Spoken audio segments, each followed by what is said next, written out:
Sabemos que nuestra economía no solo la mueven las grandes empresas, que es un porcentaje muy pequeño de nuestra economía. La mayor cantidad de movimiento económico que se hace en nuestro país lo hacen las pymes, las pequeñas, medianas, las pymes, que obviamente dan empleo, generan impuestos, generan movimiento también en las regiones y no lo están pasando bien las pymes. Si tú tienes una pyme, si tú estás pasando un momento difícil, pon mucha atención a la siguiente conversación con Francisco Goicolea, experto en financiamiento de pymes, a quien recibimos, por supuesto, acá en nuestro matinal, para que nos cuente un poquito cuál es la realidad hoy de las pequeñas y medianas empresas que sabemos son las que más les complejiza modernizar también el aumento de pensiones, el aumento de los sueldos mínimos, y no solamente pensemos en esa grande empresa que obviamente tiene un respaldo económico, sino que pensemos en la gran mayoría de chilenos. ¿Cómo está? Bienvenido. Hola, mucho gusto. Bien, muchas gracias por la invitación. Ojalá que podamos ayudar un poquito a las pymes, porque como dices tú, están bien golpeadas. Hace rato llegamos que venimos con un tema importante de quiebras y así como nacen, también desaparecen. Y en ese sentido, mira, de las pymes y emprendimientos que aparecen, uno puede ser muy experto en lo que tú, en el producto que creaste, en ofrecer el servicio, pero lamentablemente de repente uno no tiene por qué ser experto en todos los ámbitos. Y en la parte financiera es donde muchas veces, digamos, este tema se cae porque no son capaces de proyectar bien los flujos, no hacemos, digamos, hacer un presupuesto suena como una gran cosa, pero en realidad hacer un presupuesto simple es fácil. Los gastos necesarios, los que pueden ser un poquito variables en términos de poderte ordenar un poco en el año, cuáles son tus meses mejores de venta, tus meses más malos. Entonces, de alguna manera ordenar esto y hacerse asesorar por la parte financiera, como digo, en términos de financiamiento. En ese sentido, CFC tiene Factoring, que es como la herramienta, te diría yo, que más ayuda en términos de obtener una liquidez rápida y por un periodo que no te agobie, porque ¿por qué vas a pedir un crédito en un banco a lo mejor por un año si al final tus facturas te las pagan en 35, 40, hasta 60 días y 90 te puedes ordenar en términos de factoring, se pagó la factura y el crédito se acabó? Entonces, te permite un ordenamiento mejor en términos, como digo, de esa liquidez. Y entender que hay que hacerse asesorar en esa parte, que es la parte que en alguna medida te puede dar vuelta a la empresa o tu emprendimiento si es que no se hace como tiene que hacerse.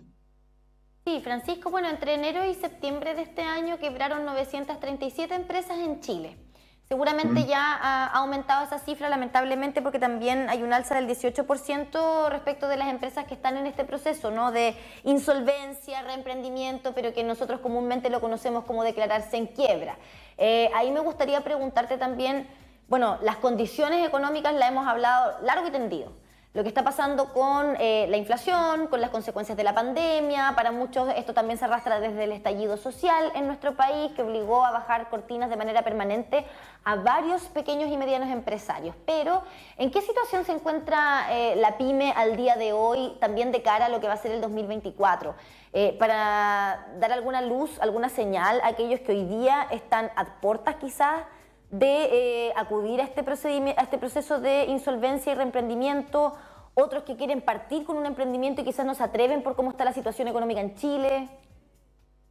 Mira, sí, lo que dices tú es verdad. O sea, ahora hay que entender también que esto es un tema de arrastre. O sea, vemos en el diario y se sabe que hay empresas grandes también que han quebrado y eso lógicamente arrastra a una serie de pymes que proveen a estas empresas grandes y que al final los afecta. Ahora, lamentablemente la crisis económica, como dices tú, desde el estallido social y más la pandemia se vino sumando. Si bien es cierto, hubieron algunas medidas, pero esas medidas, claro, hoy día, por ejemplo, el tema del IVA, podías postergar todo ese pago de IVA, pero lamentablemente, acabado ese periodo, había que pagarlos igual. Entonces, en tu flujo, tú tenías que pagar el IVA de ahora más los que postergaste o los créditos, todos estos créditos COVID. Entonces, eso muchas veces no se previó ni se proyectó de manera que pudieran hacer frente. Entonces hoy día cuando tenés que pagar dos IVA o tenés que ya empezar a pagar tus cuotas de crédito, claro que te va a afectar.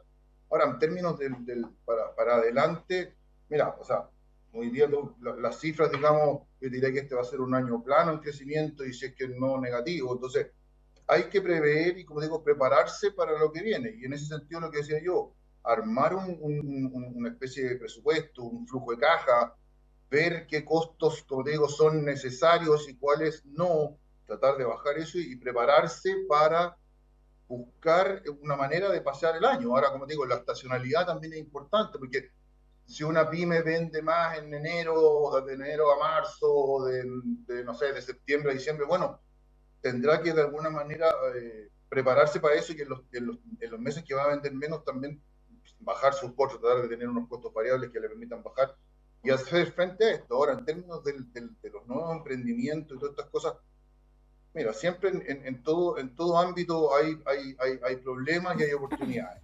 Y en ese sentido hay que estar atentos, tratar de aprovecharlas. Nosotros, como financistas, digamos, de la pyme, nuestro foco siempre ha sido la pyme y hemos apoyado. Tenemos un eslogan que es que los apoyamos de la factura número uno. O sea, desde que, como dices tú, si alguien quiere empezar, bueno, armar, prepararse una cosa importante es verlo antes.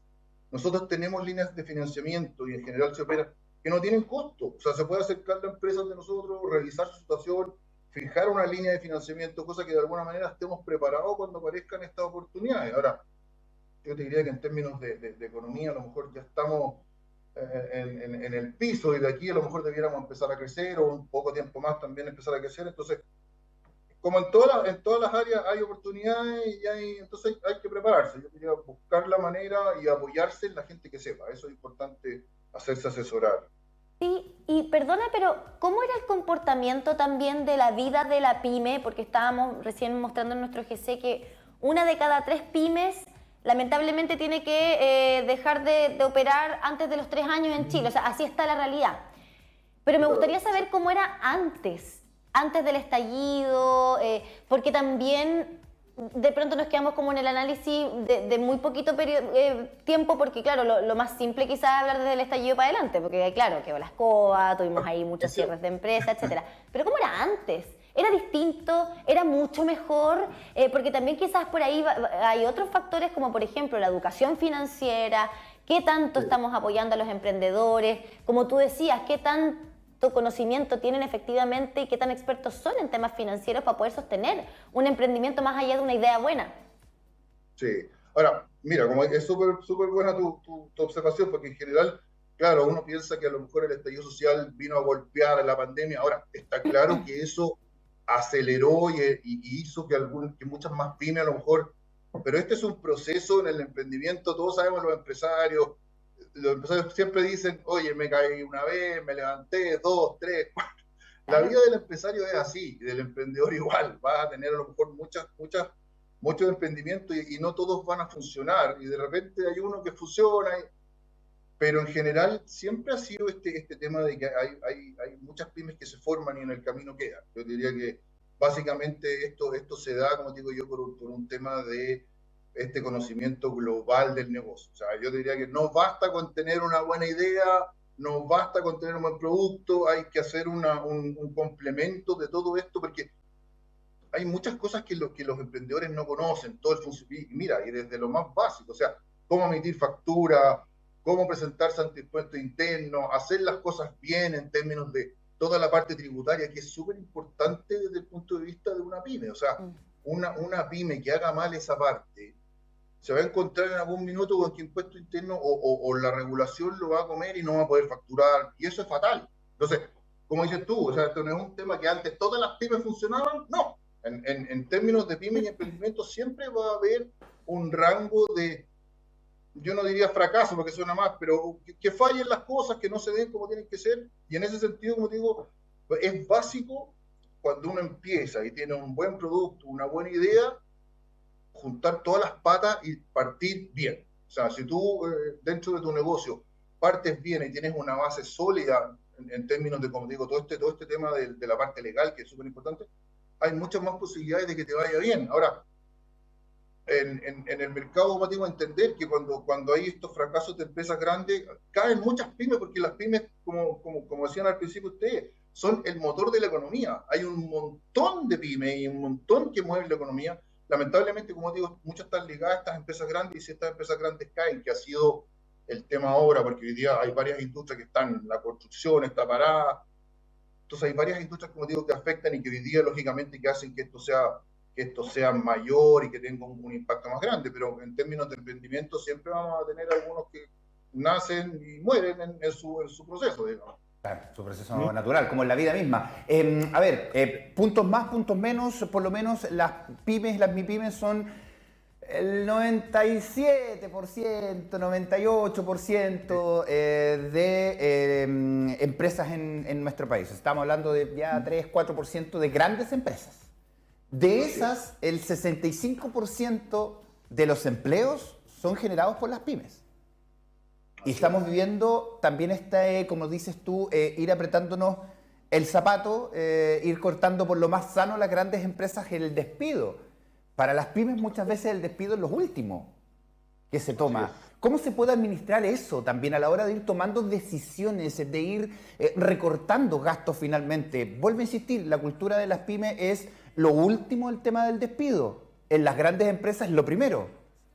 Sí, como dices tú, lo que pasa es que, a ver, en las grandes empresas muchas veces pasa, como dices tú, que bueno, hay que apretarse el cinturón y despedimos. En el caso de los empresarios, en las pymes tienen un involucramiento, te diría, con su gente, que a lo mejor como son pocas personas, va mucho más allá de un tema solamente negocio, hay temas personales. Entonces, claro, la última medida es el despido, porque como digo, hay una cosa. Ahora, yo te diría que para poder paliar eso, porque hay que entender, como digo, que el negocio puede ir mal, puede ir bien, no todo el año, a lo mejor vamos a necesitar toda la gente. Entonces, en ese sentido, bueno, conversar con las personas, yo diría, ver una manera de a lo mejor tener trabajadores en temas temporales y en temas variables, y que la misma gente, porque como digo, en la pyme y en estas empresas chicas, todos reman para el mismo lado, están todos metidos, entonces son todos como parte de la empresa. Entonces se puede hacer un esfuerzo colectivo de la empresa y decir, oye, bueno, como te decía yo, si a lo mejor la pyme es una pyme estacional que no vende lo mismo durante todo el año, bueno, habrán minutos que tendremos que tener menos gente y tenerlas a lo mejor variables y buscar ese complemento y ese acuerdo para tratar de que no desaparezca la empresa. Ahora, en términos también un poquito más fríos, pero si en algún minuto la pyme tiene apertura y todo, bueno, hay que pensar que vamos a tener que bajar. Y si tenemos, no sé, 6 o 10 personas, bueno, tendremos que tener 8 o 7, y lamentablemente las cosas son así. O sea, si los números no te dan, por mucho que uno tenga buenas intenciones y llegar, se tienen que tomar las medidas que hay que tomar, ¿no? O sea, ahí yo diría que no, tampoco se puede ser tan, no sé, sentimental, por decirlo de alguna manera, y a lo mejor fracasar en tu pyme por no afectar a la gente, pero en algún minuto, si la cosa está mala, bueno, vamos a tener que tomar las decisiones que hay que tomar, ¿no? Ahora, todas esas decisiones, como digo, si uno las ve y las analiza y las puede prever un poquito en el tiempo, bueno, van a ser menos dolorosas, y en algunos minutos, si la cosa se recupera, bueno, a lo mejor tú volverás a contratar a esa gente, ¿me entiendes? Pero es un tema que hay que verlo. O sea, los flujos de caja y esas cosas hay que proyectarlas y hay que ponerse en los escenarios y hacer y tener plan B para. Tú puedes hacer una proyección y decir, bueno, puede haber escenario malo, escenario normal y escenario bueno. Y frente a cada escenario es bueno tener un plan de acción que te permita justamente, como digo, tomar esas acciones y a lo mejor no perder tu empresa. Sí, de pronto uno escucha esa frase como que los negocios son sin llorar, y yo creo que a veces lo confundimos con actuar mal, con que por no llorar ante la toma de una decisión difícil estamos siendo malos, malas personas. Y yo creo que cuando se trata de emprendimientos, cuando se trata de empresas, cuando se trata de pyme, hay que tener un poquitito esa forma también de verlo, si se quiere, porque se trata de eso, ¿no? De cómo hacer subsistir mi empresa. Y a veces hay que tomar decisiones complicadas. Y ahí me gustaría preguntarte también acerca de cómo está de complicado o no la decisión de hoy día embarcarse en un crédito. ¿Qué está pasando con la banca? ¿Qué medidas están tomando para potenciar estos emprendimientos? O al contrario, si se están quedando un poquito estancados y le estamos complicando la cancha. Mira, la banca, a ver, ahí puedo contestar de dos formas. La banca, obviamente que la banca tiene sus políticas y esas políticas de repente son bastante restrictivas, y hoy día para nadie es un misterio que hoy día hay poco acceso al crédito. ¿Ya? Ahora, en ese sentido, ahí hay que ver alternativas de financiamiento. Nosotros, como CFC Capital, no somos banco, tenemos a lo mejor una permeabilidad en riesgo que nos permite hacer negocios que a lo mejor el banco no va a hacer. Y en ese sentido entender que, por eso yo te decía el factoring. El factoring es una herramienta que de alguna manera te permite a una pyme descargar un poco el riesgo. ¿Por qué? Porque el factoring lo que nosotros hacemos es financiar las cuentas por cobrar. O sea, en términos fáciles, tú tienes una factura que te la van a pagar en 30 o 45 días y las empresas de factoring te compran esa factura y te entregan el dinero antes de que te la paguen y ellos cobran. Entonces, de alguna manera, en ese sentido, ahí el riesgo se parte en dos, porque yo no solamente voy a evaluar al emprendedor o a la pyme, sino que además voy a evaluar al que tiene que pagar la factura. Entonces, es más fácil aprobar en términos de riesgo, porque como te digo, tienes dos patas o dos fuentes de pago, que es la pyme y además el que tiene la factura. Entonces, recurrir a esa herramienta de financiamiento hoy día es más fácil. Ahora, en términos de restricción de crédito, claro que está mucho más restrictivo. Por eso que yo te diría que las empresas de financiamiento que no son bancos hoy día están dispuestas a correr más riesgo y están dispuestas a apoyar más a la pyme y buscar ese financiamiento. Entonces, en ese sentido, yo diría que a los clientes o que se acerquen a estas empresas, en el caso CFC, nosotros tenemos grupos de ejecutivos expertos que los pueden asesorar, buscar la mejor manera de financiarse y te insisto, hacerlo con tiempo, tratar de prever las situaciones, porque cuando uno hace las cosas a última hora y rápido, termina haciéndolas mal, termina pagando más caro. Entonces, es mejor tratar, como digo, de prever esa situación y ponerse en los diferentes escenarios, como te decía, malo, normal y bueno, y buscar ese apoyo ahí. Sí, Ahora, claro. hoy día el financiamiento de factoring está abierto y yo ahí diría que hay que buscar financiamiento, como digo, en empresas a lo mejor que no sean bancos. Sí, sin duda, y hay que buscar las alternativas. Esperemos también que con este presupuesto también del 2024, el gobierno que busca potenciar también y agilizar la creación de pymes o darle mejores atribuciones, también el Estado se ponga las pilas en ser un buen pagador para las pymes, a las personas que nos están viendo también, entendiendo que dan el 65% del trabajo las pymes, a privilegiar las pymes y a lo mejor no tanto a esas grandes empresas que tienen ese respaldo. O sea, también es toda una cultura que debemos ir tomando como sociedad para apoyarnos entre todos. Gracias por estar acá con nosotros. Es un esfuerzo país esto, ¿sí? O sea, nadie solo va a poder hacerlo. O sea, aquí tenemos que ponernos todos en el mismo ritmo, con la misma dirección y como si tú, o sea, si las pymes no existen, o sea, yo diría que, o sea, para ser súper claro, el país no existe. Si al final, como dices tú, el 65% de toda la economía o más la mueven las pymes. Si las pymes no están, entonces no hay trabajo para nadie. O sea, eso es claro. De todas maneras, por eso es importante tener estas conversaciones que agradecemos muchísimo. Ahí ustedes la pueden revivir en canal9.cl.